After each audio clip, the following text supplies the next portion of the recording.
Olá, boa tarde. Os Jogos Olímpicos do Rio de Janeiro começam no dia 5 de agosto deste ano. Essa será a primeira vez que uma Olimpíada acontece na América do Sul.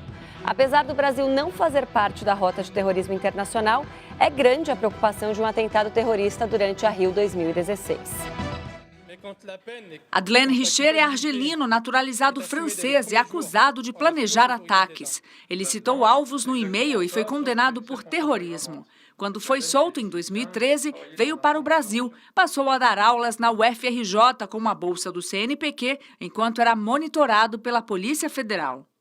Mas as regras para a entrada de estrangeiros no país foram facilitadas por uma decisão da presidente Dilma Rousseff. Quem vier para os Jogos Olímpicos não vai precisar de visto. E é justamente a Olimpíada que mais preocupa, pelo número de autoridades e visitantes de todo o mundo.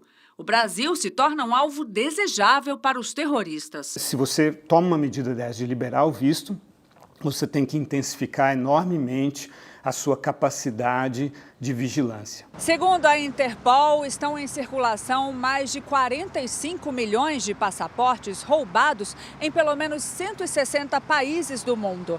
Isso é apenas um reflexo dos desafios que temos pela frente em termos de fiscalização. Entrando ou saindo do país só pelas pontes da Amizade e Tancredo Neves, que ligam o Brasil ao Paraguai e à Argentina, foram 70 mil estrangeiros desde o começo do ano. A fronteira, no geral, brasileira é difícil. O Brasil é um país imenso, de proporções continentais. E essas fronteiras são difíceis de serem policiadas, também são difíceis de serem atravessadas. Então, talvez aí não esteja o maior problema, mas sim na fronteira convencional.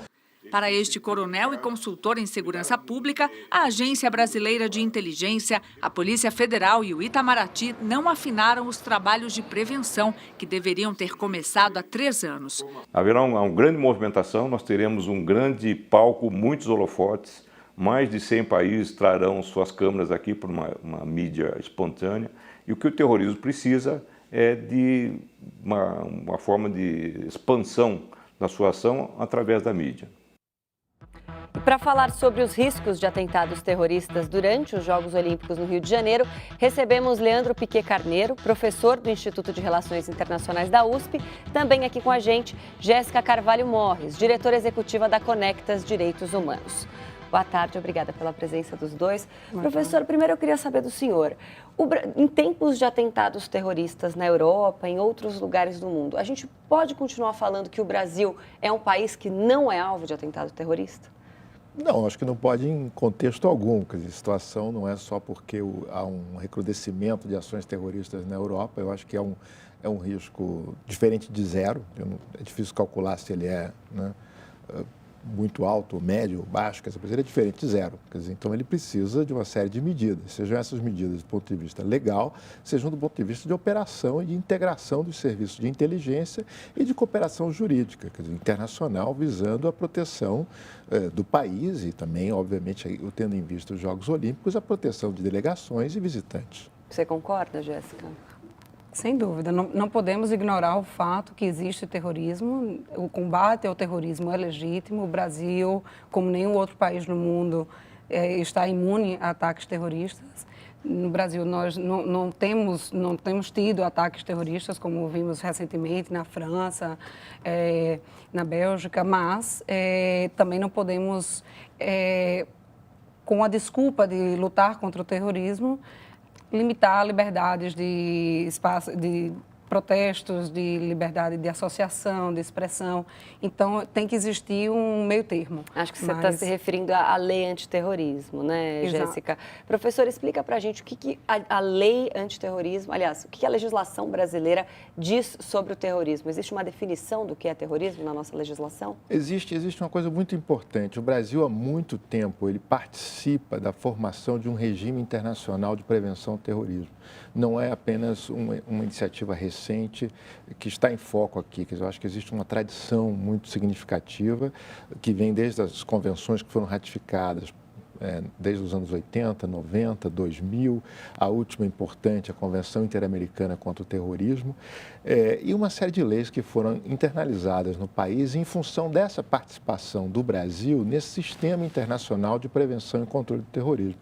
O Brasil é um país que contribui no plano internacional para que existam convenções, exista um sistema de proteção, de cooperação jurídica capaz de deter essa ameaça em escala global. Então, essa lei é mais um passo nessa direção. Ela não é um ato isolado, não surgiu de repente. Ela foi proposta pelo Executivo, foi discutida na Câmara dos Deputados, enviada ao Senado, votada como substitutivo, voltou à Câmara, foi finalmente aprovada e sancionada pela Presidente, agora como lei.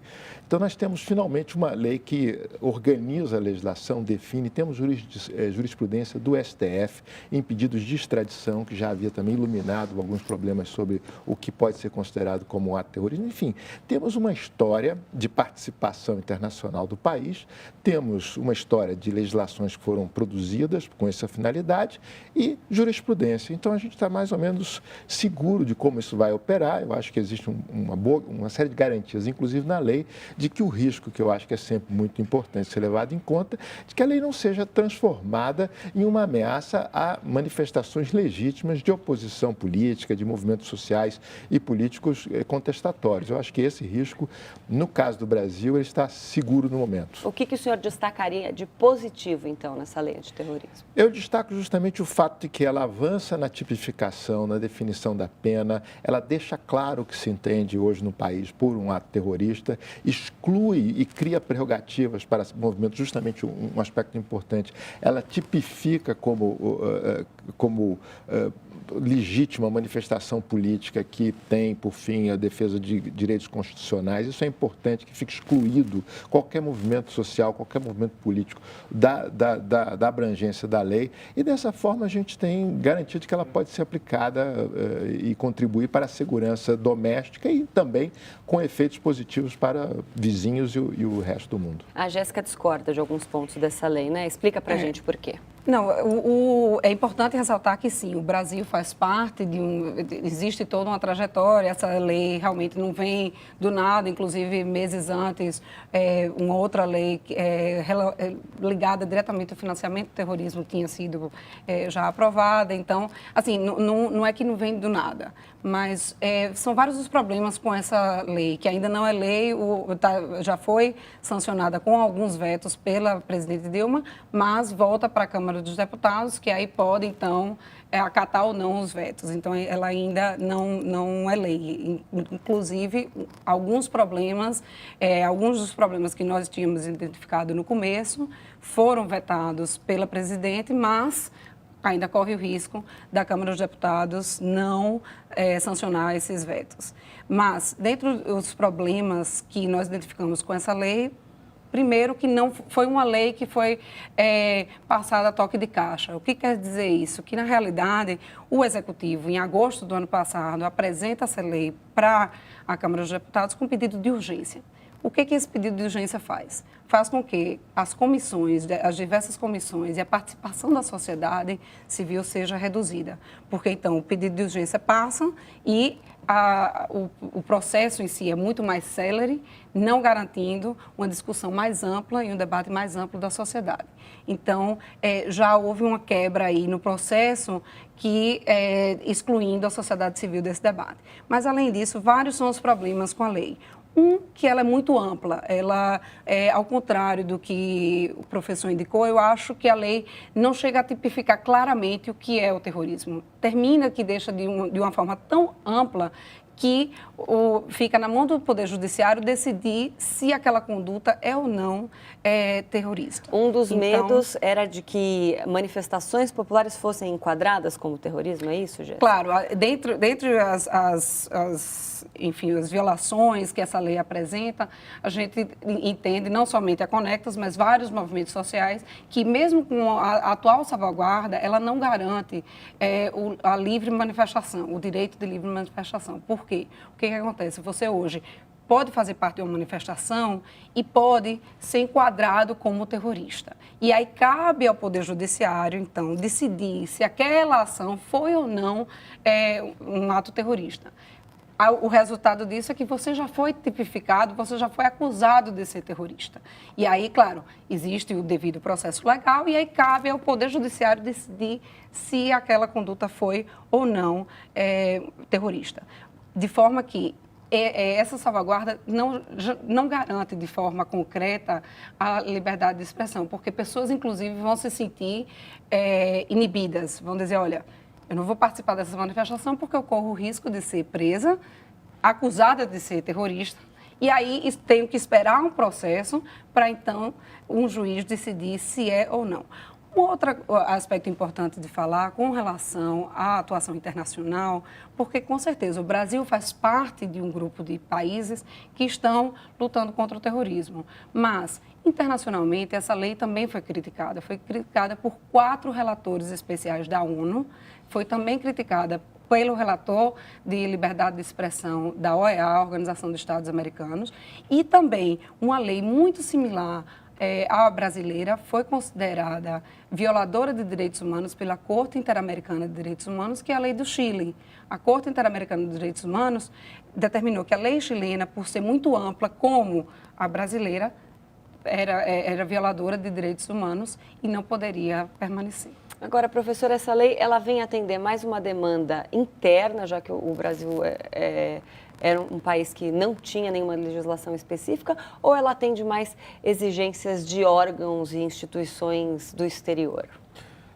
Reflete um processo de integração e diálogo com a comunidade internacional. Eu acho que tem um movimento interno importante, o Partido Executivo passou por todo esse processo de discussão no Legislativo, absolutamente legítimo. É uma lei aprovada, passou pelas 2 casas, está, né, como agora no processo final de tramitação para publicação como lei. Quer dizer, acho que os vetos provavelmente serão mantidos. Agora, na última votação, considero um processo muito legítimo de discussão e aprovação. Não questiono essa prerrogativa, assim como outras medidas importantes, legais, que ajudaram a prevenção de outras formas de violência. Essa lei tem a chancela digamos, do Congresso Nacional e de um processo democrático legítimo. Acho muito importante também considerar o seguinte: nós temos 30 anos de história democrática. Nesses 30 anos, nós nunca pecamos no sentido que você advoga, de um excesso na punição de movimentos sociais e políticos. Isso não é a nossa história, isso não é o Brasil. Isso não é como nós fizemos as coisas, é como pode ser feito. É claro que pode ser feito, existem muitos cenários que podem ser traçados. A lei pode ser mal utilizada, toda lei pode ser mal utilizada. Essa lei, inclusive, essa lei é dura, tipifica um crime. Nós tivemos aqui recentemente, essa semana, um problema no Ceará. Um carro-bomba foi deixado na porta da Assembleia Legislativa, foi desarmado e a reivindicação de um grupo de criminosos era de que o governo do Estado deixasse de assinar uma lei que permite controlar e bloquear os sinais celulares nos presídios. É exatamente esse tipo de ação que estamos falando. São ações intimidatórias de grupos, organizações, sejam criminosas, políticas, com motivação racial, xenófoba. Está muito bem tipificado a lei. A lei é muito boa porque ela permite que o país desenvolva investigações específicas contra esse tipo de ameaça e que possa usar o rigor previsto para um tipo de ação que tem por única finalidade limitar o governo, limitar decisões coletivas, legítimas, como, por exemplo, o governador que decide bloquear o sinal de celular nos presídios. Então, isso não pode permitir, não pode prosseguir como uma ameaça. Então, a lei existe para isso, para corrigir essas distorções. Não acho que temos uma história negativa, né, nesse aspecto. Assim, não temos esse problema. Isso aqui não é a Venezuela, no sentido que condena alguém a 14 anos de prisão, acusado por terrorismo porque estava organizando manifestações políticas. Leopoldo Lopes está preso e condenado com base numa lei antiterrorismo por um governo autocrático. Existe uma diferença entre como um governo autocrático e um governo democrático se relacionam com leis desse tipo. Jéssica, o professor ele rebateu aí algumas críticas que você fez com relação à lei antiterrorismo que foi sancionada recentemente pela presidente Dilma. Você acredita que o Brasil precisava de uma lei nesse sentido e talvez ela tenha sido mal definida?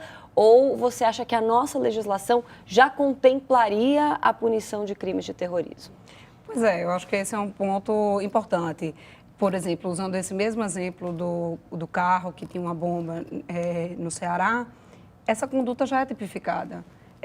Você colocar uma bomba, usar um carro-bomba já é um crime. O Código Penal brasileiro já lida com esse tipo de situação. Então, na realidade, essa lei não traz uma coisa nova nesse sentido. Ela já... Os crimes identificados dentro, pela lei, já estão tipificados no Código Penal. Então, ela é uma lei redundante. Mas, além disso, ela também é muito ampla.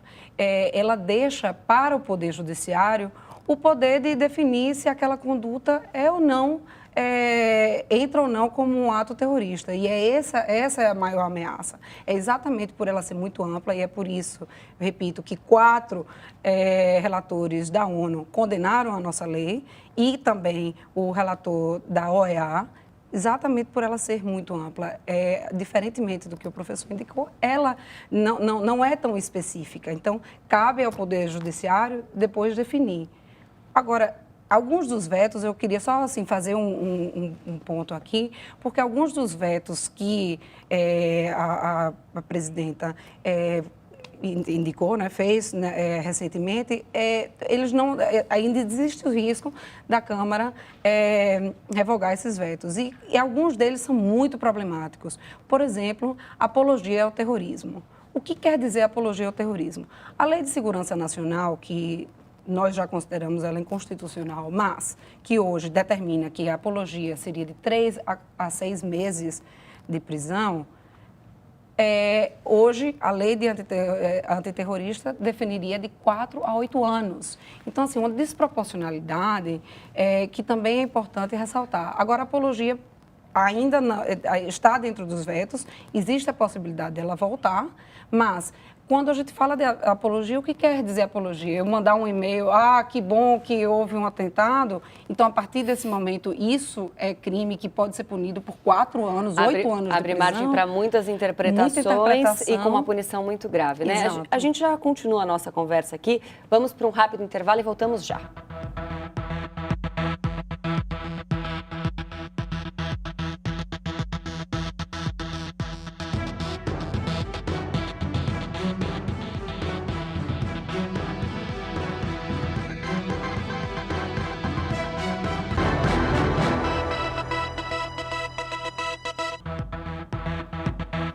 Já estamos de volta com o JC Debate. Hoje conversamos sobre os riscos de atentados terroristas durante os Jogos Olímpicos do Rio de Janeiro. Com a gente, Leandro Piquet Carneiro, professor do Instituto de Relações Internacionais da USP, e Jéssica Carvalho Morris, diretora executiva da Conectas Direitos Humanos. Entre os grupos que mais preocupam no caso de atentados terroristas durante a Olimpíada do Rio de Janeiro está o Estado Islâmico. O ISIS é um grupo terrorista que conta com estratégias de propagandas modernas. Usam efeitos especiais, trilhas sonoras e um discurso que fala diretamente aos jovens. Desde que surgiu, o grupo ISIS não para de atrair seguidores. No início eram apenas radicais islâmicos, vindos de países árabes, que usavam a brutalidade para dominar territórios. Mas depois o objetivo mudou. Eles conquistaram cerca de 60 cidades na Síria, no Iraque e fundaram um califado islâmico não reconhecido.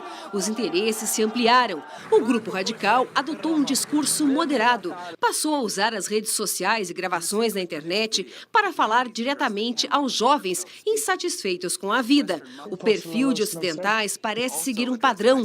Jovens com problemas familiares, baixa escolaridade, delinquentes e inclinados ao uso de drogas. O ISIS passou a mostrar o terrorismo como uma aventura no Oriente Médio. As imagens adotaram uma teatralidade com linguagem curta e direta, com efeitos especiais iguais aos filmes de ação. Guerrilheiros aparecem com armas, dominam territórios e atuam como líderes. A violência se torna algo empolgante, enquanto a brutalidade passa a ideia de poder. Hoje eles têm cerca de 30 mil seguidores, pelo menos 5 mil são estrangeiros de 51 países. Os combatentes são jovens com menos de 25 anos, que buscam no extremismo a ideia de domínio. A Bélgica é o país que mais fornece guerrilheiros per capita ao ISIS. Estima-se que tenham deixado o país cerca de 500 jovens para lutar ao lado dos extremistas na Síria e no Iraque. Não é a primeira vez que investigações levam a esse pequeno país de 11 milhões de habitantes, localizado entre a França, a Holanda e a Alemanha. O bairro Molenbeek, no subúrbio da Bélgica, se tornou o celeiro dos extremistas. 80% dos moradores são de origem árabe, que falam francês e inglês. É lá que está a maioria dos recrutadores do ISIS. As mulheres, eles prometem um futuro ao lado de mártires, maridos que entregam a própria vida por uma causa maior. Usam da ingenuidade delas. Aos homens, abusam da idolatria. Oferecem a possibilidade de liderar um grupo, usar armas, participar de combates, de matar inimigos e escolher uma esposa com qualificações. O grupo ainda paga salário e dá moradia para o casal construir uma família. Bom, esse grupo ter se tornado tão atraente, né, principalmente para os jovens, ele denuncia um grande problema social, né, professora? Geopolítico, né, quer dizer, tem um problema aí de fundo da tensão entre xiitas e sunitas no Oriente Médio, que eu acho que é muito importante para entender esse movimento de emergência, basicamente sunita, né? Eu acho que o contexto regional é muito complexo, também herdado aí em função das crises econômicas que atingiram aquela região de forma muito severa e décadas de conflito numa região complicada do mundo. Eu acho que não vejo aí um apelo universal no sentido que tenham capacidade de recrutar, inclusive aqui no Brasil, não vejo esse um risco muito concreto. Eu acho que o mais importante a gente entender é como os países que estão na linha de frente desse combate à ameaça do califado islâmico do ISIS e os atentados perpetrados em nome, podem e demandam, nesse momento, apoio para iniciativas de controle dessa ameaça. Quer dizer, eu acho que esse é o sentido também da discussão que tivemos há pouco sobre a questão da legislação, a questão de todo o esforço de integração dos sistemas de inteligência, de troca de informações, que é agora o grande desafio, né? Quer dizer, a gente integrar. A Europa vive esse desafio, acho que o atentado da Bélgica revelou isso em muitas análises de especialistas no continente, mostrando que a grande lacuna foi mesmo da integração dos sistemas de inteligência e de informação que dificultou a prevenção do último atentado perpetrado na Bélgica. Então, eu diria que do ponto de vista do Brasil, ainda não é uma ameaça direta, mas a gente precisa, obviamente, colaborar com esse esforço global que se desenvolve. Bom, a repórter Luísa Moraes, ela foi às ruas de São Paulo para saber se as pessoas acham que o país está preparado para ataques terroristas durante os Jogos Olímpicos. O Brasil vai sediar as Olimpíadas. O senhor acha que o país está preparado no caso de um atentado terrorista? Eu acredito que não, porque isso já teve em outros países e passaram apertado, né? E eu acredito que o Brasil ainda não está preparado, não. Você acha que o país está preparado no caso de um atentado terrorista? Não, de forma nenhuma. Por quê? Não temos segurança nem para nós, que dirá numa época assim, né? Não, nem um pouco, né? Por quê? Porque a gente não dá conta nem do que está acontecendo hoje, assim, com as manifestações e a polícia não está preparada. É um risco, né, que corre, porque tem muita gente, a circulação de gente vai ser grande. Eu acho que o Brasil é um país pacífico, né? Eu acho que não teria motivos, né, para ter um terrorismo internacional. Eu tenho a impressão que o Brasil não teria problemas nesse sentido, mas a gente nunca sabe, né? Precisa calcular, ter segurança, precisa pensar um pouquinho antes. Estados Unidos entram, Europa entra, Brasil precisa falar? A gente consegue ver que em países que, né, a gente acha que a segurança é melhor que aqui, a gente está vendo que o atentado acontece em qualquer hora, qualquer lugar, e eles são pegos de surpresa, né? Bom, as opiniões são muitas, né? Tem gente que acha que o Brasil está protegido, algumas pessoas que acreditam que a gente não tem segurança suficiente para lidar com esse assunto. Aí citam exemplos como os Estados Unidos, países da Europa, que apesar de terem níveis de segurança melhores que o nosso, têm sofrido atentados terroristas. O que garante uma segurança contra terrorismo a um país, Jéssica? Claro, nenhum país está imune, né? Como eu disse no começo da nossa conversa. Inclusive, só fazendo gancho com relação às leis, países europeus, todos, França, Bélgica, Estados Unidos, todos têm leis antiterroristas e você vê que atentados terroristas acontecem. Então, o primeiro ponto não é através de uma lei, e particularmente esta lei, que a gente vai conseguir lidar com a questão de ataques, possíveis ataques terroristas. Mas o que está sendo planejado aqui no Brasil, e particularmente no Rio de Janeiro, são 82 mil pessoas de segurança pública que estão prontas e estarão nos dias das Olimpíadas protegendo e lidando com a segurança das Olimpíadas. Esse número é 2 vezes maior do que vimos em Londres. Então, eu acredito que, no nível de segurança, o Brasil tomou uma medida positiva. Além disso, nós não temos no Brasil, temos já uma trajetória de ter recebido eventos grandes, como a Copa do Mundo, como o Papa, então a Copa das Confederações, mega eventos que vieram ao Brasil e não tivemos nenhum ataque terrorista. Então temos sim um pouco de uma experiência, uma pequena trajetória já sediando mega eventos e sem ataques terroristas. Claro, não estamos imunes, mas eu acredito que o governo já tomou algumas providências positivas para assegurar a segurança das pessoas. Só para a gente concluir a nossa conversa aqui, professor, o senhor acha que a não exigência do visto para quem vier para as Olimpíadas e a presença de autoridades do mundo todo acaba nos deixando um pouco mais expostos a possíveis ataques? Não necessariamente. Eu acho que a questão do visto ela é positiva. As pessoas precisam ter facilidade para chegar ao país. Eu acho que isso... Tomara que continue depois. Quer dizer, eu acho que esse negócio de visto, de dificultar a entrada de visitantes... Não previne nada. Não previne, atrapalha os negócios, atrapalha o turismo, atrapalha todo mundo. Eu acho uma coisa muito importante no contexto desse esforço final é levar em conta o aprendizado da Copa e, sobretudo, dos centros integrados de comando e controle, que eles estão aí, mas estão vazios. Quer dizer, então, acho que a gente tem uma coisa que a gente precisa aprender a fazer, que é justamente conseguir colocar na mesma mesa, na mesma sala, Polícia Militar Federal, polícias do exterior, trabalhando juntas na prevenção e na troca de informações. Eu acho que esse é o grande desafio hoje, é a integração dos sistemas de prevenção e inteligência e com trocas e comando operacional, digamos, compartilhado. Eu acho que esse é o desafio isso é que vai garantir a segurança nos Jogos Olímpicos, além do fato de termos uma boa lei que nos permitirá conduzir investigações sempre que necessário e sempre que devidamente autorizadas pela Justiça, para que possamos passar por isso da forma como estamos hoje, imunes. E aí possamos falar, bom, deu certo. Vamos ver, né? Professor, obrigada, Jéssica. Obrigada pela sua presença também. O JC Debate fica por aqui. Inscreva-se em nosso canal do YouTube. Lá estão todos os nossos programas anteriores. youtube.com/jornalismo TV Cultura é o endereço. Nós voltamos amanhã, 12:30. Uma ótima tarde para você. Até lá.